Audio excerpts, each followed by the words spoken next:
Guess I better go ahead and talk about this because I'm going to bring up something, but I'm not going to make money off of this. I know that Babe tends to take down videos, and I'm not going to try to stop her. You can monetize this video. I don't care. Babe, you have my blessings because I don't really care to make money off of this YouTube platform because YouTube is a fucking cancer. So, fuck it. I might as well tell you my side of the story because I've been through similar things in your situation, and I'm going to post this video. For those who don't know, Babe is a meme, well-known, infamous meme on the internet, the Cash Me Outside girl. That's what they called her. But she made her prominence on YouTube with her rap career. For those who don't know, she has released a lot of albums on YouTube and has been known on the social media side of things, being famous and everything. And she has an interesting story to tell about her experience at a ranch program, which is for troubled teens. And I want you guys to listen to what she has to say about this because this is what happened to her. And I'll tell you something similar to what I experienced when I was young. And I'm going to go ahead and bring it out right now because this is what's going on. And I want you guys to understand that that's the case of this. So, how's it going? I'm just going to go ahead and talk about this because this is what's going on. And I want to go ahead and show you the video of what happened and what she's trying to say about this.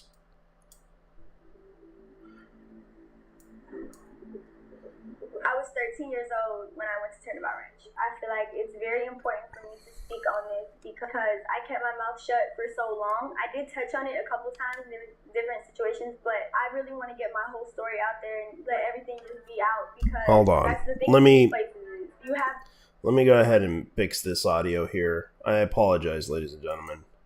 I'm going to try to start this over again. I apologize that evidence. You don't have a phone there. They don't. Jesus Christ, this is so bad. All right, let me go ahead and see if I could get it through the speakers here. There we go. Have cameras there, like there's no evidence of none of this, and obviously all the staff is in on it, so they're not gonna snitch on each other. All you really have is the kids that are there. So a young lady, her name is Hannah, she recently spoke out because while she was there, she was sexually assaulted, and then when she reported that she was assaulted, she was punished by staff. Now, when I seen the punishment she was given, I knew like, okay, I really have to say something. Like I really have to have her back on this because I truly believe that they did that. So, Dr. Phil, I'm going to give you from now till April 5th to issue an apology, not only to me, but to Hannah and any other child that you sent to Turnabout or any other program like this. And if you don't, I'm gonna handle things my way. Somewhere in the middle of August, I went on the Dr. Phil show, and my mom and my grandma knew they were sending me here. I didn't know I was going. I went school shopping right before because the school was supposed to start when I got home from LA from doing the show. So part of the whole Dr. Phil show is they send these kids to either Turnabout or these other programs that are also in Utah, but they're all wilderness programs and they're all fucked up. Okay, so Turnabout is in the middle of Escalante, Utah. It's a very, very, very, very small town. It's got one gas station, one grocery store. Everybody knows everybody there. You're in the middle of nowhere. You know there's nowhere to run. If you try to run out there, they're gonna find you, you're gonna get in more trouble, or if you do get away, you're gonna get eaten by a coyote or something. Because took in there against my will. They give you transporters. Transporters are two people, a male and a female, that come in the middle of the night. They don't tell them where they're going. They just take them, they handcuff them, they put them in the car. It's basically like kidnapping. We got there, I got out of the car, and I just seen it looked like nothing. It was just super dark. I seen like all the circles and stuff, and I seen the little cabin, and I was like, oh shit, I'm not built for this. Like, I'm just a little bougie ass. So for the first 3 days you're there, it's no showering. They put you in a circle, which is it's a teepee. It's a little teepee, but it's open, and you have to sit there for 3 days. They wouldn't let me lay down for nothing. Like, I was falling asleep and they were like, get up. So I'm just sitting here. Like, this is gonna be really bad. When I seen these people have no sympathy, I was like, oh, I'm really doomed. They strip you from your whole personality. You have to act like just whoever they want you to act like. They told me, okay, these are what your chores are gonna be. I don't remember what they were, but they were like, these are what your chores are gonna be. This is what you're gonna be doing. Here's your level 1 binder. You do the same thing every day, chop wood, take care of the animals. This place is all about taking away privileges. Like, okay, yeah, the phone is a privilege, TV, like all that, but they take away like necessity privileges, like sleeping on a bed, eating good food, not being cold.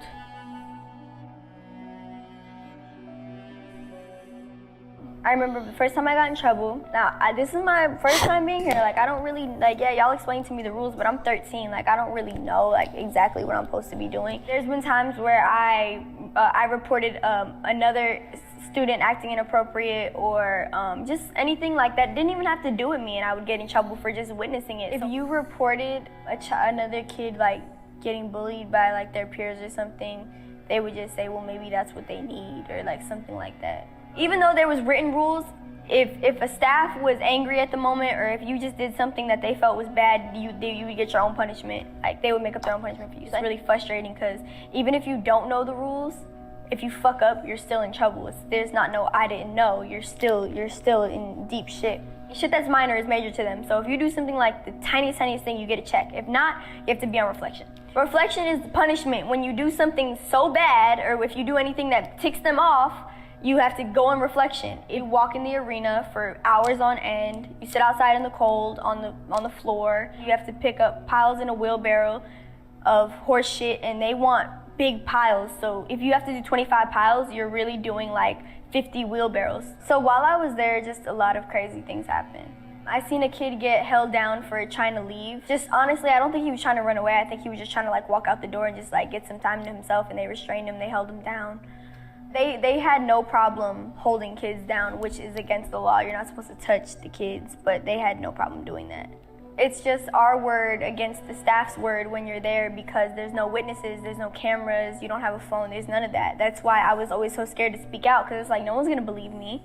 A lot of things that like happened to me there, it hurt me so bad because I was genuinely like confused. I'm writing letters to my mom like, Mom, I will do anything. Like, you don't understand what this place is like. Like, you can't do this to me. Like, I will do anything. I will do therapy every day. Like, I will go through an outpatient program, all that. Like, just please let me come home. The staff when I got there was this dude, Jimmy, and this dude, Ted. These are the night staff. 2 of the night staffs around me, they were really, really sweet.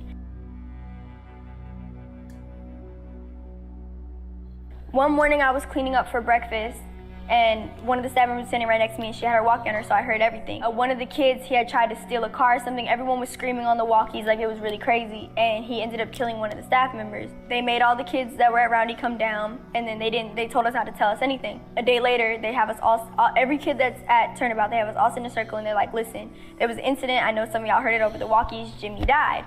And so we're all freaking out, because Jimmy was, like I said, he was one of them that was there the first day I got there. He was really sweet. Not only did Jimmy die, but one of the other staff members that was there at the time, Alicia, who was the daughter of the nurse. Alicia, she was also injured, and 2 years later she died, and she was also left disabled after being attacked by Clay. So the mother of the kid Clay who killed the staff, she was married to the brother of the president of the program, which I also believe is a conflict of interest. I don't know why they would do that. So it was really sad. Like, they wouldn't tell us what happened and all that. And any of the kids that were there, like, they couldn't talk about it, but they were, like, really traumatized by it. Even the ones that weren't there were traumatized by it. Like, I heard it over the walkie. Like, that's scary. Like, so you got kids here that are killing people. And like I said earlier, my mom had always threatened me as like, oh, I'm sending you away, but she never did it. This was the first time she really did it. Like, I never thought my mom would do this. So what parents need to understand is if your child is acting out because of trauma, like sexual abuse, or maybe like the kid's parents got divorced, or just anything like that, you don't send your kid to a program like this. You need to send your kid to a program where they're not being punished, and it's not about, everything's not about you're in trouble, and it's just really fucked up. You're just using children to keep your ranch going, and you're not even feeding them or letting them sleep in decent conditions. Just doing things that no one would ever want done to their child, and not even that, and doing it to kids who are so helpless. And when you know that you're watching their letters, you know that they don't have any contact with their parents, So I'm not really sure why Dr. Phil still sends kids here. It really doesn't make sense. Like, are you trying to help them or are you trying to hurt them even more? Because, I mean, we all know he's a phony as it is, but like, don't be sending kids somewhere just to make it look like you're trying to do something. There was already lawsuits before I went there. There's now many more after, but there was one as far back as 2012. Now, this place has been going since the 90s, I think. So I could just imagine like how much bad stuff has happened there. These are documented things that have happened, and just the abuse, the malnourishing, physical abuse, mental abuse, all that, and this place is still up and running. It just doesn't make sense. How could you not know about the murder? It was on national news. How could you not know about that?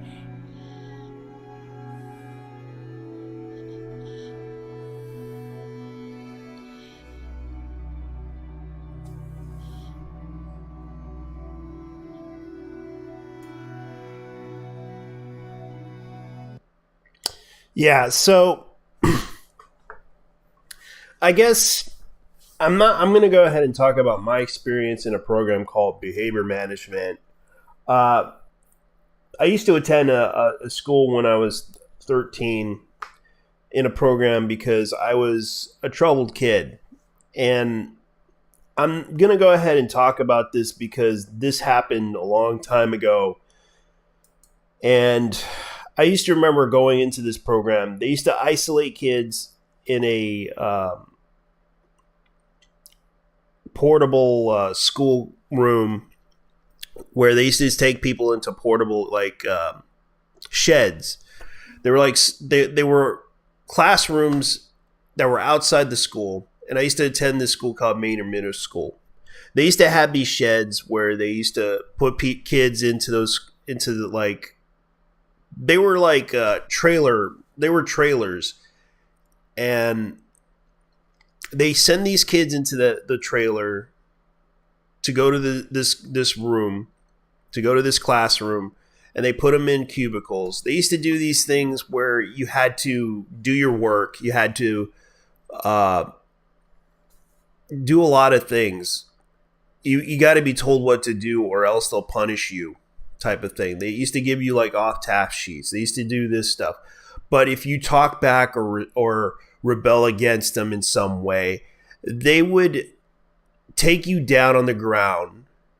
They would basically cross your arms into your chest area and take you on the ground, and they wouldn't let you breathe. Now, I used to remember this punishment that they did. They used to do this to a lot of students.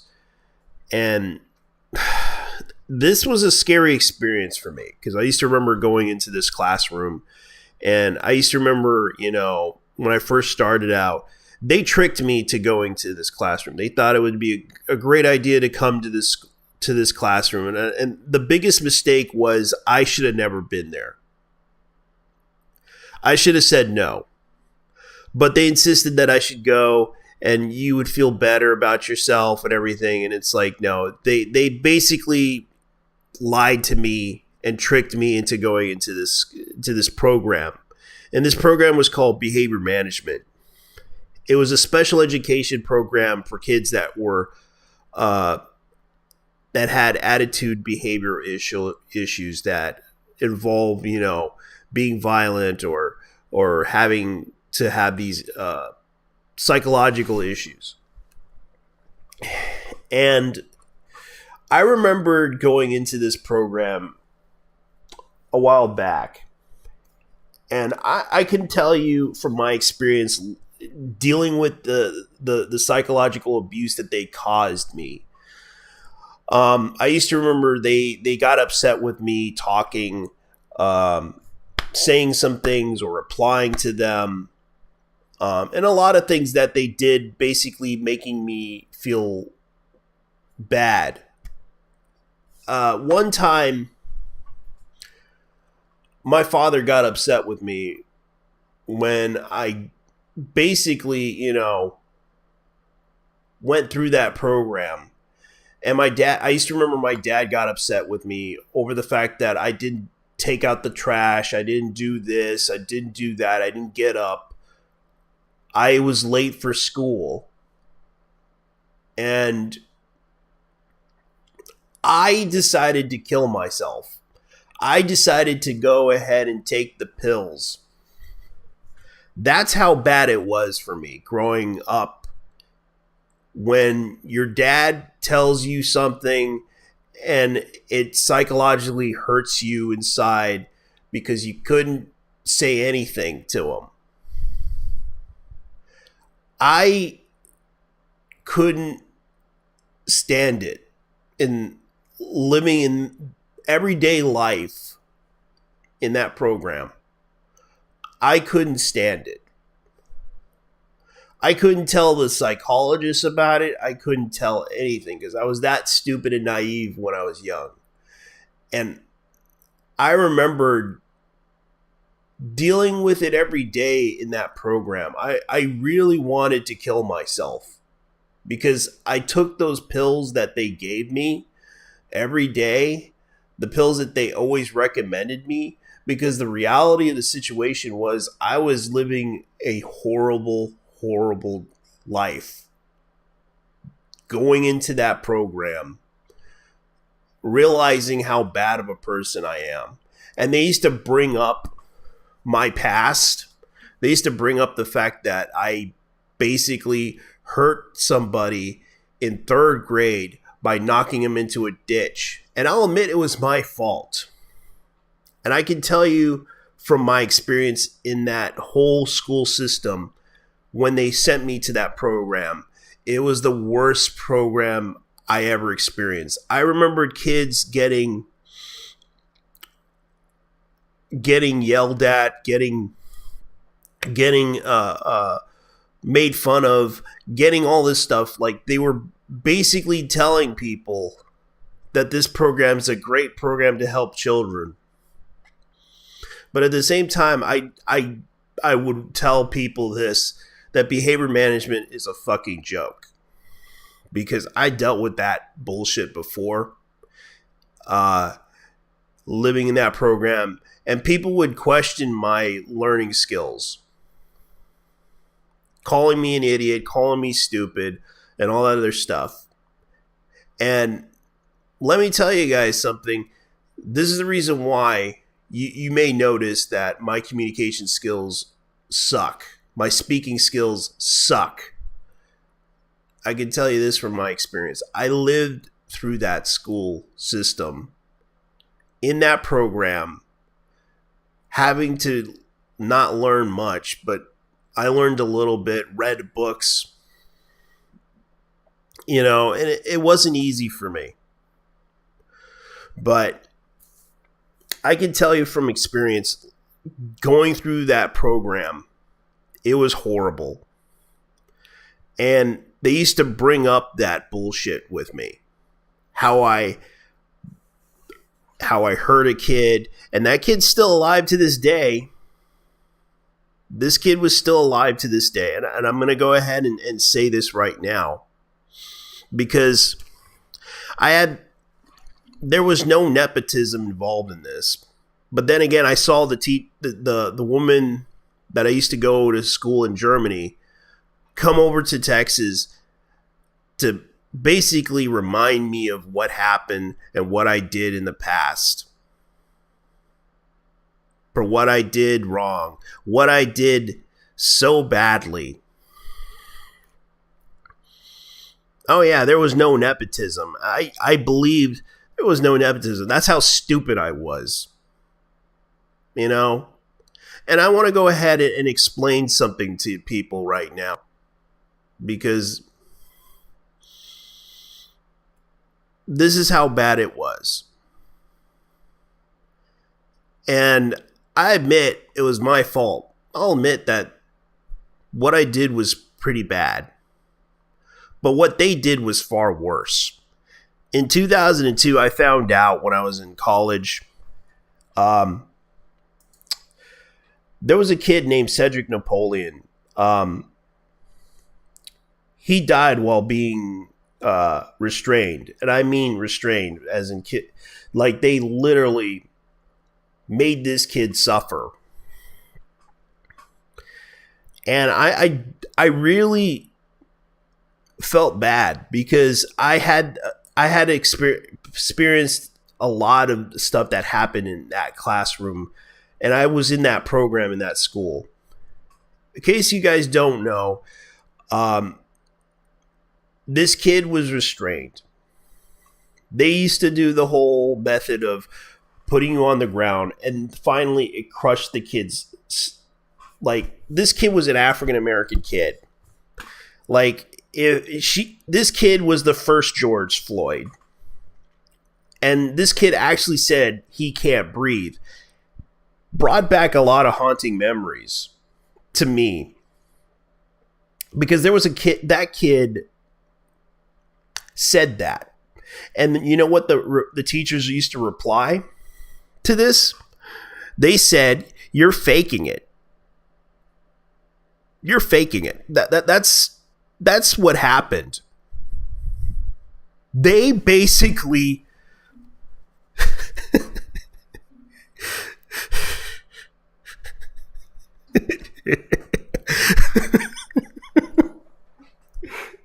they said, "You're faking." I'm sorry if I'm laughing, but that's a psychological trigger for me because it brought back a lot of horrible memories. They said, "You're faking it," because it brought back a lot of horrible memories for me experiencing what happened in that school, in that classroom, in that program, to the point that it hurt me. It hurt me a lot. And it really, really, really, really, really, and I'm sorry if I'm breathing pretty hard, but it really hurt me pretty bad hearing that story. Yes, I admit what I did was pretty horrible, but what they did was far worse. They accidentally killed a kid. I admit what I did was pretty wrong, but they did it they did it more worse than me. They were lower. And you know what happened after that? When they had that court case happen, they basically told the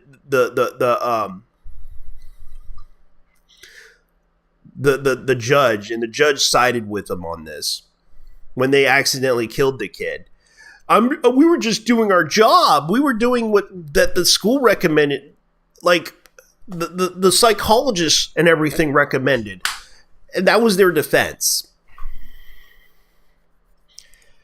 By restraining the kid, that was their job. By belittling that kid, that was their job. By humiliating that kid, that was their job. Withholding the food, knowing full well they even mentioned, and I remember they used to bring up my past. They knew who I was. They actually had my files. They knew what they were doing. They brought up everything about me, about what happened to me, what psychologists I talked to, what therapists I talked to. They brought up a lot of shit with me. And you know what?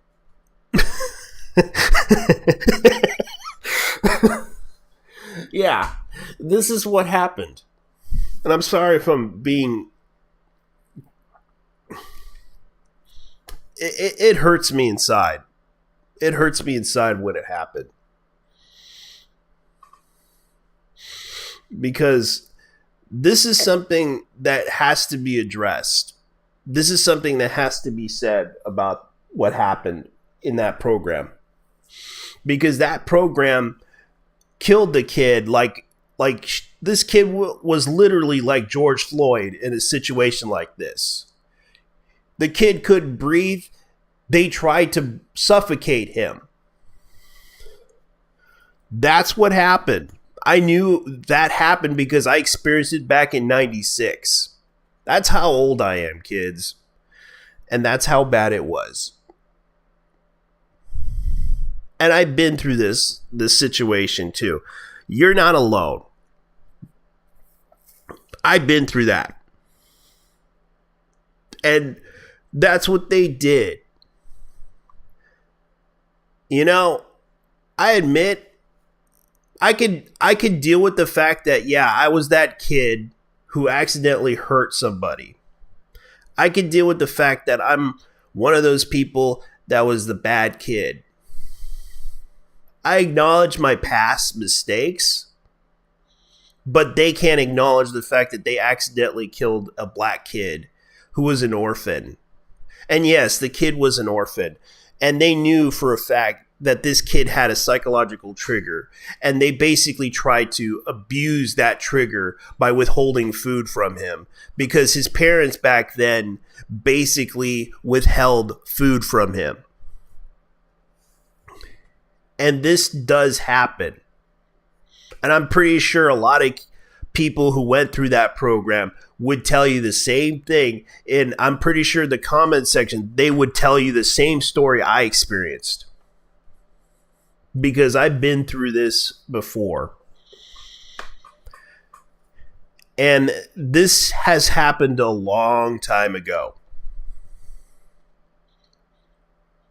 Many years ago. And I'm pretty sure they still have that program. And they're still using the same method of abuse that they do. They still do. And I know from experience. I lived through that experience before.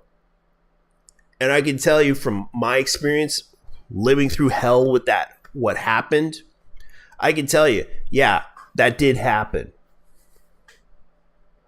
And I kind of do, I kind of sympathize for what happened to Babe.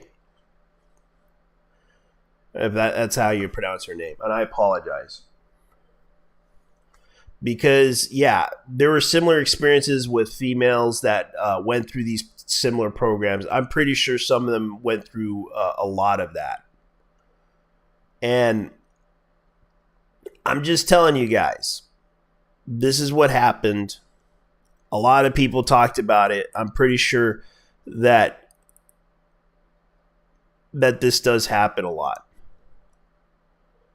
Because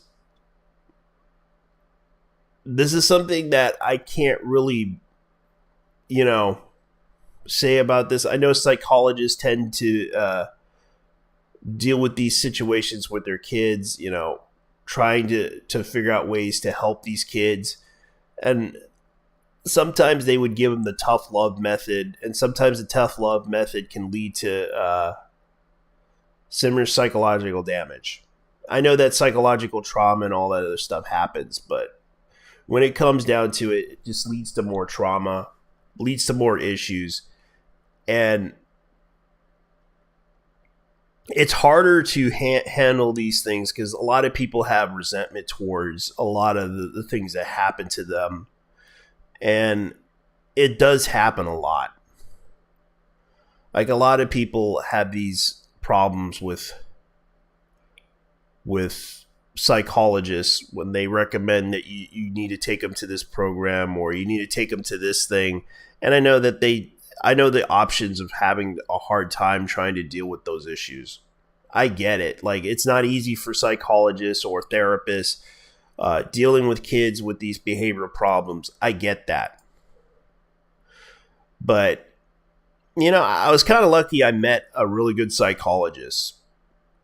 And that therapist helped me a lot. And I appreciated what he did was helping me move on from this. But I still have those things haunting me from my past. And I know some people will probably be like, you're making this up. I'm not making this up. This did happen in a Killeen school district in Texas. And this kid named Cedric Napoleon, and according to this, the autopsy revealed Friday that Napoleon died from mechanical compression of the trunks. What are the trunks? It's basically the chest area, which forensics officials say any form of suffocation. Killeen police said the investigation is ongoing, and the school district, which has been working with the police, also conducting internal investigation, which case closed.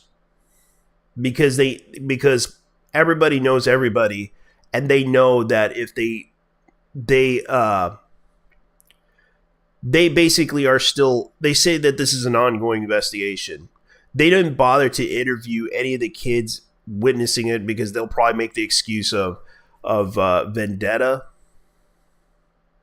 that they would that the students have a personal vendetta against the teachers. Of course they do, because they do know that if they interview the kids in question about this and the witnesses who basically saw what happened, they didn't bother to bring up the witnesses. They didn't bother to bring up the fact that the kids saw this. I saw this stuff happen in the classroom.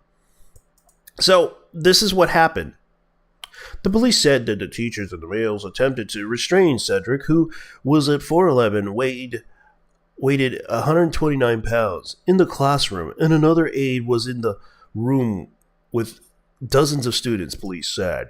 The teen's foster parents, Wilbert and Tony Price, said the classroom staff had restricted Cedric's food as punishment for his misbehavior, which is true, because they did that to me and other students who basically they did this whole thing where if you're off task, you got to do your work. They want to make you focus on your work, which is understandable, but at the same time, they did this to punish them.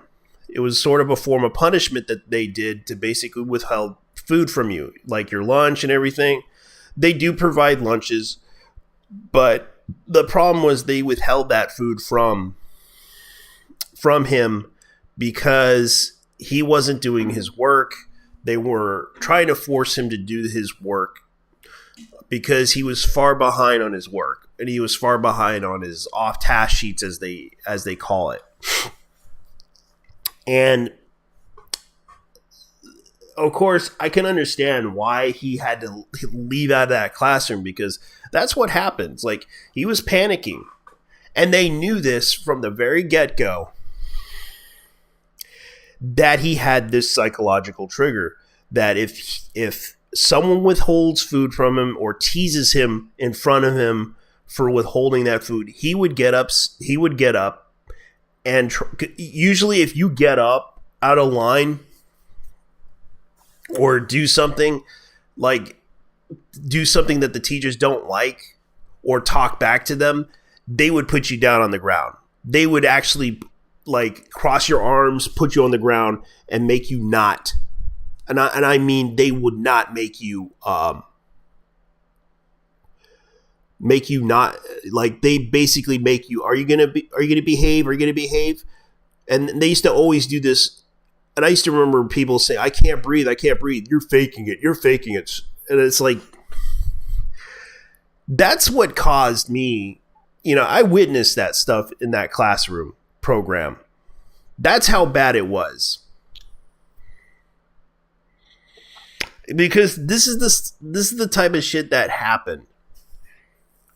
And I know from my experience living through this that this is what happened, because this is what Cedric was trying to leave the classroom in search for food when he was restrained, Tony Price said.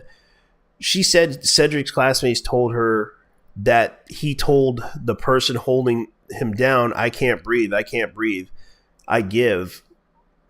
Tony Price and Cedric was a peaceful boy who loved football and basketball. Someday wanted to open up his own donut shop. Cedric always, because he was when he was a kid, he had a food addiction because his family withheld food from him, and CPS took him away and had a really good family that took care of him. And both Tony Price and Wilbur Price were his adopted parents. And I can honestly tell you guys what happened, because I knew this whole situation was pretty sad. They even went. I knew that they basically. I know they went all the way to Washington to talk to the government about this, because a lot of the stuff that was going on at the time was pretty sad, because they basically went to the government and told them in a hearing that happened about what was going on in Texas. And they basically, you can't punish a kid. And I had to agree with it. You can't punish a kid for simply trying to talk to you or trying to debate you. This was the problem with the Texas school system. They would basically get upset over bullshit like this. Cedric was always always had a big smile. Said nothing. Cedric had been there in their care for 16 months on that day. Cedric wasn't doing anything violent. He wasn't fighting anyone. He wasn't hurting anyone. They basically, the reason why this kid was sent there because he had psychological issues. He had an issue with stealing food. That was the reason why they sent him there, because he had been known to steal food from other people in school. Thus, they had this issue with him constantly, and that's what I heard from people that I talked to and sources I talked to about this, because they basically didn't like what he was doing, so they sent him into that program.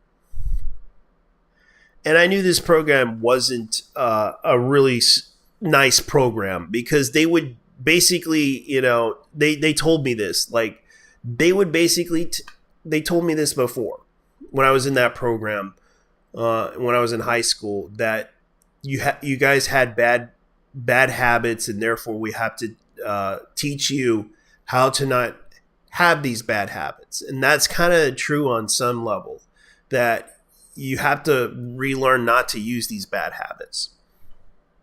And that's what happened. And I've been through that program for a long time. And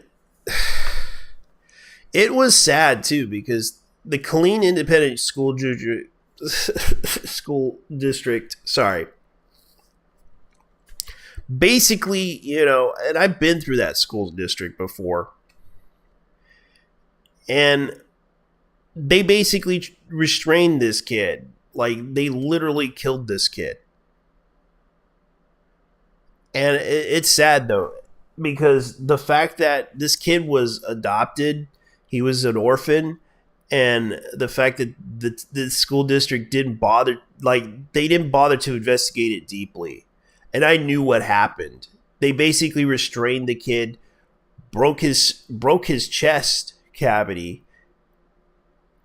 That's what happened. They crushed his cavity. They claimed in the first thing that happened was that he died of a seizure. Like, he literally had thrown like white vomit out of his mouth. Like, they claimed it was a seizure when in reality it was a crushed cavity. That's how bad it was. Now, this was the kid, and I'm going to show you a picture of the kid. This is the kid that died.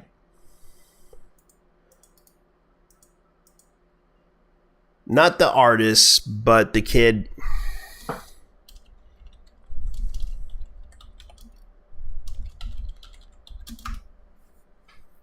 Like, I know there was a picture of the kid. I think I posted this a while back. This is the kid. That was the kid that died. That kid basically died. His name is Cedric Napoleon. He was 14 years old, a student in middle school. In 2001, his teacher withheld food from him when he wanted to leave the classroom. The teacher forced him to face down on the floor and sat on him. And one of his last words was, "I can't breathe." And this is something that I've been through. The teacher never saw jail time. She moved out of the state and was free to teach in another state until they received a tip about Cedric's murder. This happened in Killeen, Texas. It's just been happening. We just have social media to open everyone's eyes up. When will he get justice? And yeah, This is luckily someone brought this up because I know I've been through that, and I can tell you. I'm gonna go ahead and send the message to the guy because I'll tell him what happened because I've been through that system.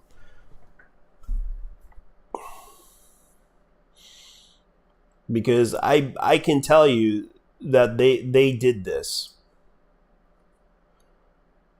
And this is the letter of testimony. My mother said, okay, testimony of Tony Price, mother of Cedric Napoleon, House Education and Labor Commission hearing. And this is the hearing that I'm talking about. Because this actually did happen. Thank you, Chairman Miller and the committee for holding a hearing today. And this happened in 2009. Share my story. My name is Tony Price. I'm a foster mother with and Cedric Napoleon, a foster son. By the time Cedric came to my house at age 12, he's been through a lot in his short life. His parents neglected him, and his siblings abused them both physically and emotionally. They were underfed, and the food was withheld from them. Cedric's oldest used to go rummaging for food for himself and his siblings. He scavenged through the trash cans. Cedric began stealing food and was caught stealing from a grocery store, never knowing when he'd have his next meal. Food was something Cedric became very sensitive about. And they knew this. They knew this. They basically always bring up my past too, like in school. And now I'm bringing up their past. That's pretty much what I'm going to bring up because that's how I felt about the school district. And Cedric was sent to boot camp faculty in North Killeen. Unfortunately, the boot camp, he experienced more abuse. He has a prominent scar on his face from being beaten with a shovel with the boot camp survivors. It was after the faculty he came to live with my family and me at age 12. Despite his experience, Cedric came with me with a smile. He was very jovial, truly loved to smile, but he liked it to bike, go bowling, feed the ducks in the pond near the house. When he had extra energy, he loved to run in the end of the driveway back. But he got along well with the other children in the house, particularly my son, because he always wanted a big brother. But they played a lot of basketball together.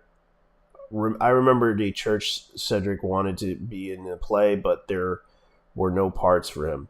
He got a big smile on his face and said, "I know a part." He went and then stood on the stage.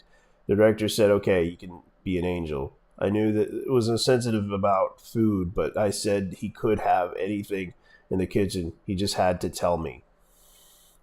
Cedric had behavioral problems, but they were never physical, was never aggressive. We were able to find a solution to his misbehavior that worked.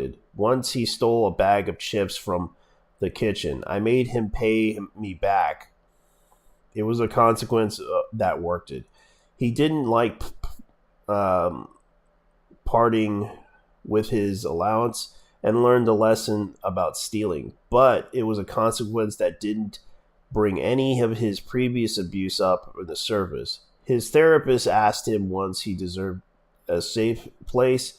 He would answer a cave with a solid rock, walls, a steel door, and lots of food. Even though he was well fed in my house, food was a trigger for Cedric from the trauma of his childhood. Yeah, that's what happened. And I knew this, and I went through this program. They would withhold food from people. And I knew from my experience living through that, yeah. And I'm surprised that BLM never showed up at Killeen School District just to burn down the school. Because they built And I lived there, and I knew from the very get-go that they would burn if BLM found out about this, they would say justice for Cedric in a minute and burn down the school. Because I wish they burned down that fucking school. Because that's how bad it was. That's how bad it is. And I wish they did, but I don't want to, do that, because I realized, there's no point anymore. There's nothing you could do about it. The past is the past, because you can only move on and live the future. Because it's hard. And yeah, it's hard. And I can tell you from experience, it's hard. But you can't let one or more things get to you, because even though people see you as this dumbass idiot or this annoying personality, get to you. I realized a long time ago, I can't let that get to me. I gotta move on and live my life. Sure, there are assholes out there that do not like you, that do not like your personality, that do not like who you are. But you can't let that get to you. You have to keep trying. You have to keep living. You got to live and move forward with your life. Because at times, you can't. I realize there's a lot of people I respect who I hated, and they earned my respect. And this is pretty scary to talk about, because I can tell you things that happened in that program, and I sympathize with Babe about this, because she went through hell, and I can relate to that, because I'm really doomed. They strip you, and it's kind of sad, because that's what's going on. Because this is the type of problems and issues that happen in psychology, that is the dark side of psychology. In order to help children move forward with their lives, especially their traumas, their issues, there's the mental health issue that happens within that whole thing. There is always going to be a dark side within any community. And I really, really hope that this would address it. This whole breaking the code thing. Because this would hopefully bring to light what is happening to kids these days that are living this nightmarish life of being punished for stupid reasons, because they're bad kids. They have these bad problems. And I get that these kids tend to deserve it. I get that, because sometimes, there are kids out there that tend to do far worse than what you would feel like you want to do to them back. But this is the reason why most people will do these things. I get it. And it's sad, because right now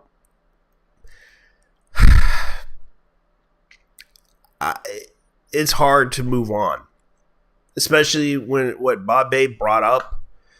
Sure, I don't like her. And but she brought up something that was personal, and I can relate to that. And I hope people would understand this, because this is something that happened decades, and it's been going on for decades, for many, many decades. And it needs to be addressed because there are a lot of programs out there that do this type of stuff to break down children in order to make them become better people. But the truth is, not everyone's good. Not everyone is going to do better or have a good storyline to live with, because a lot of them will suffer. And I suffered a lot. I suffered from learning. I suffered from harsh lessons that they did to me. A lot of it has to do with the fact that they couldn't help me. Like, even when I tried to ask if I could go take, try to improve myself better. And you know what the teachers told me in the school district? That my behavior problems were a problem. That no school teacher would help me because of that behavior that I had a reputation with. That really hurt me a lot. I wanted to improve myself a lot, but it was too late. They didn't want to help me. They didn't want to do anything with me. They basically said, "Here you go, take this medication. You'll feel a lot better." And that's how I felt. I felt like that's all you're going to do to solve the problem. That's all you're going to make me feel like. I hated that. That's all they ever did to me as a child. And that really damaged me a lot. Especially, I got made fun of in the classroom. I really hated that. It brought back a lot of really bad memories, but the only thing I could do is just move forward from it. And yeah, I probably should have done better, but there's no point anymore. No one wants to help you improve your skills but you. That's the only person you can rely on. And I tried my best to ask for help, but they weren't interested. They weren't interested in helping me. They weren't interested in anything. They just were basically giving me medication in order to sell this idea to everyone. Oh, look at his behavior. His behavior changed. All they were concerned about was my medication. Is it working? Are you feeling better? Are you concerned? That was the only thing they were concerned about, was me taking the medication. And I had to swallow that stuff for a long time. That was what they cared about in that school. That's all they were concerned about in that school. That's how bad it was in that school. That's why I wanted to fucking kill myself. Because they gave me that medication in hopes that things would improve, but it didn't improve anything. There were certain side effects to those medications, like paranoia and suicidal thoughts. Those are the things that they were feeding me in that school. That's what caused me to, realize, I don't need this anymore. I don't want this medication. I don't want any of this shit anymore. It really psychologically burned me. Even when I went to college, I had so many problems learning and not focusing, and even I got made fun of in the classroom for it. Because that's how bad it was for me. I had this learning disability that basically broke me down. And I had to deal with that. That's how bad it was in school. And I realized, I didn't learn very well. I didn't learn but I at least tried to learn how to read. At least I learned how to read, and at least I learned how to do a lot of this stuff. At least I learned a lot. But it's sad that this happened. Yeah, and I do agree with Bob A on this, and I do believe her. because they did this stuff to kids for a long time.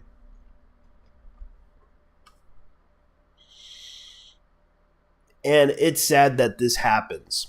And it's true that this stuff does happen to kids in programs like this. And a lot of people don't realize these programs happen. And is Dr. Phil going to acknowledge it? Hell no, he's not going to acknowledge that issue.